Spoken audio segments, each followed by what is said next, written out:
Olá, bem-vindo aos Investigadores de Mistérios. Aqui quem fala é o Nietzsche e voltamos para investigar mais um mistério neste mundo tenebroso. Como vai, pessoal? Nietzsche de volta para mais um mistério. Que esse mistério é antigo, é uma lenda antiga e que eu volto com vocês aqui para falar sobre ela, para a gente pensar um pouco sobre o que aconteceu aí. O nome é As Pegadas do Diabo. São pegadas misteriosas que apareceram por volta do ano de 1800 na cidade de Devonshire, na Inglaterra. Mais informações a partir de agora. Gente, em 24 de fevereiro de 1985, após uma grande nevasca que houve no dia anterior, em Devonshire, na Inglaterra, apareceu um grande número de pegadas misteriosas. Gente, pegadas incomuns em formato de ferradura, pela neve, em corredores estreitos, e até em certos quintais apareceu essa pegada aí, essas pegadas misteriosas.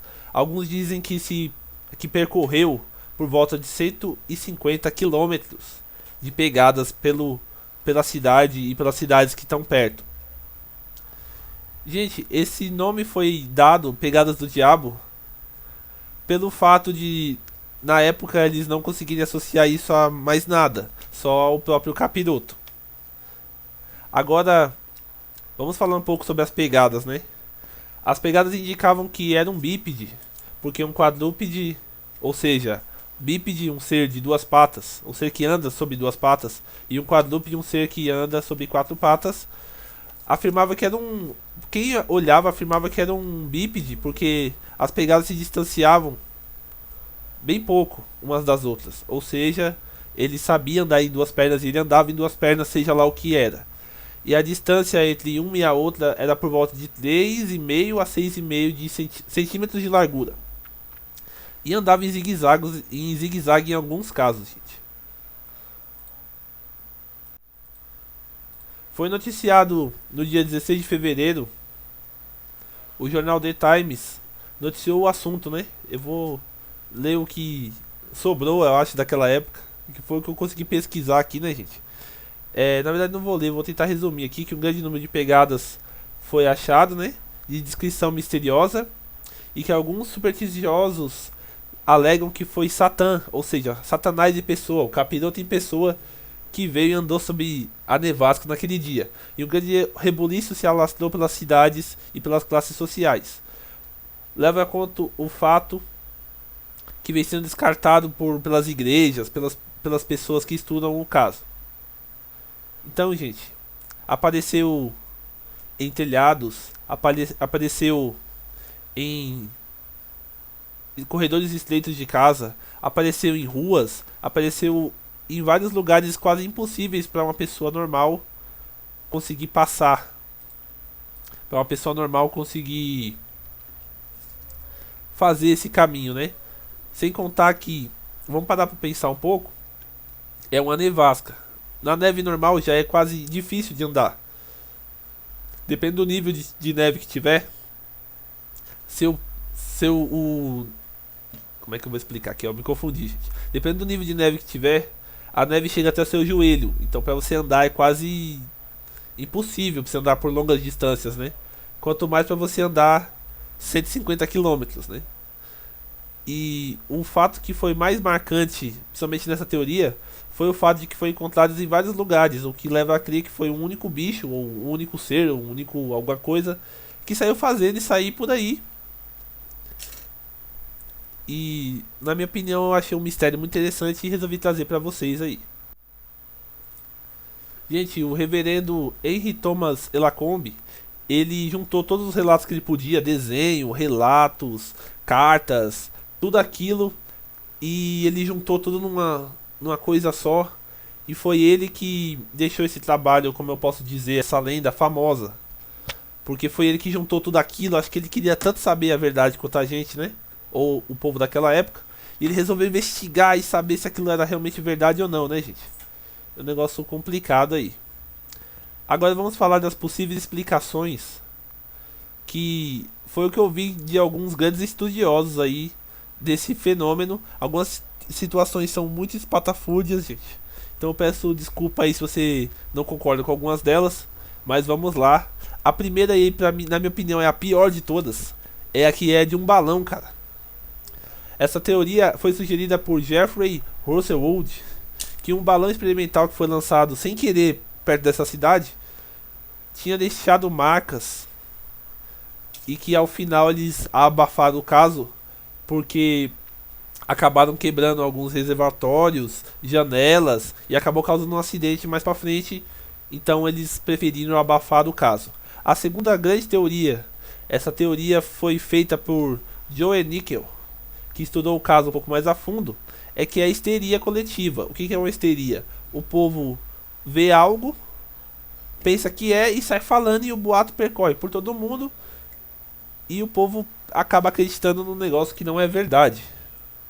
Gente, então ele acha que as características das pegadas são diferentes. Ele acha, por exemplo, que não foi 50 quilômetros, que nem 150 quilômetros que nem o povo anda dizendo. Ele acha que é tudo fofoquinha, tudo especulação que o povo sai falando sem saber.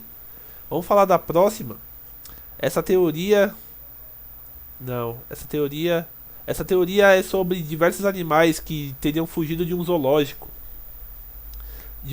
particular pertencente ao deputado da época, e que eles afirmam que algumas pegadas têm semelhanças com pegadas de canguru.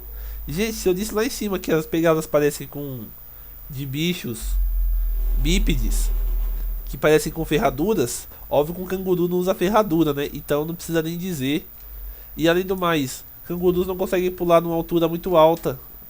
Por exemplo, em lugares que o muro é mais de 6 metros de altura, um canguru não conseguiria pular nem andar 150 quilômetros, né? Pelo amor de Deus aí. Essa outra teoria, muita brisa aí. E falando em brisa, há uns que acreditam que foi o próprio capiroto, o próprio Lúcifer, o próprio tio chifrudo que desceu pela terra aí. Acho que foi para esfriar a pata um pouquinho, porque foi na neve, né? E agora eu vou falar um pouco mais, gente, sobre a pesquisa de Mark Dash. Que Mark Dash, pelo menos para algumas pessoas, foi um historiador, escritor e pesquisador que fez a pesquisa mais importante sobre esse trabalho. Ele reuniu tudo que ele podia, inclusive alguns detalhes do reverendo Elacombe, que foi o que eu disse lá na parte lá em cima. Ele disse, cara, e ele falou que ele não tem uma conclusão definitiva sobre esse fenômeno e que como ele poderia fazer isso depois de muito tempo que se ocorreu, né? E ele disse que todas as teorias acima são descartadas. E eu peço para vocês que continuem pesquisando, gente. Continuem procurando com a gente aí pela internet, se vocês puderem achar em qualquer outro lugar aí. Procurem sobre esse mistério. Se vocês tiverem informações novas que talvez eu não tenha citado aqui, tragam pra gente aí, pra gente poder fazer uma parte 2, não só desse, como também dos outros também que eu fiz, pra gente poder falar sobre isso, pra gente poder comentar sobre isso. Mas antes de eu acabar o vídeo, antes de eu acabar essa matéria, eu gostaria de falar mais duas coisas. Primeiro que tem mais algumas pegadas que foram achadas aí pelo mundo. Primeiro, em 1940, conhecido como Pegadas, que foi informado pelo capitão James Clark Ross, um comandante de navios que explorava a região do Polo Sul, e ele achou umas pegadas esquisitas na neve, gente, que eram por volta de 7,5 centímetros a 6,2 de largura. Vamos falar do outro, que também foi em 1940, que o The Times publicou uma aparição de umas pegadas aí também, só que dessa vez na Escócia. Um outro tipo também que acharam foi em 1986, que foi encontrado na Nova Zelândia. Gente, um outro que encontraram também em 1908 em Nova Jersey, nos Estados Unidos. Em janeiro, perto da cidade de Everberg, na Bélgica. Gente, e um outro que eu não tenho aqui na minha reportagem, que eu acabei investigando sem querer aqui, que eu também quero falar foi as pegadas achadas em Portugal em 2009, que o povo acredita que possivelmente tenha sido as pegadas do diabo também. Mas agora a minha sincera opinião sobre isso. Gente, ou foi um monstro ou uma criatura, se você quiser pensar assim, que não consta nos nossos registros, que fez todo esse monte de pegadas aí, ou foram vários monstros, né, se você quiser pensar assim, ou aconteceu alguma coisa dentro dessa nevasca que a gente não sabe, pode ter sido experiência militar, sei lá, alguma coisa assim, que causou essas pegadas e causou uma histeria geral. Uma última teoria que eu gosto de enfiar sempre nas histórias é uma teoria famosa, que é a teoria da alienação. Como funciona? Há um monte de problemas, há um monte de dificuldades numa época, por exemplo, o que a gente está vivendo no Brasil hoje, e aí as pessoas, ou seja, o governo, cria métodos de distração para a população. Como na época não tinha TV, não tinha rádio, não tinha WhatsApp, não tinha nada, o povo preferiu fazer pegadas por aí. Então, minha sincera opinião, Nietzsche, o cara que tá fazendo esse canal aqui pra vocês, minha sincera opinião, ou é um monstro daqueles bem esquisitão que anda na neve, que a gente não tem notícia, porque tem muito animal que a gente nem sabe que existe, então, andou pela nevasca aí, por exemplo, um pé grande, um abominável homem das neves, o que você quiser imaginar aí nessa sua mente fértil, ou o governo daquela época, lógico, quis criar uma pequena distração pro povo parar de ficar pensando nas dificuldades, ficar pesando em cima do governo naquela época. Essa é a minha sincera opinião. Gostaria de agradecer você por ter ouvido esse vídeo até aqui. Peço que você dê uma clicada no gostei ou no não gostei, dependendo do que você achou do vídeo. Peço também que se você for pesquisar esse assunto e achar alguma coisa que eu não tenha dito aqui, que ponha nos comentários para nos ajudar, para a gente poder fazer uma parte 2, quem sabe até uma parte 3, sei lá. E eu peço que mande sugestões para o nosso canal. Eu sou o Nietzsche, o canal é Investigadores de Mistérios, e para vocês fica o mistério. Fui.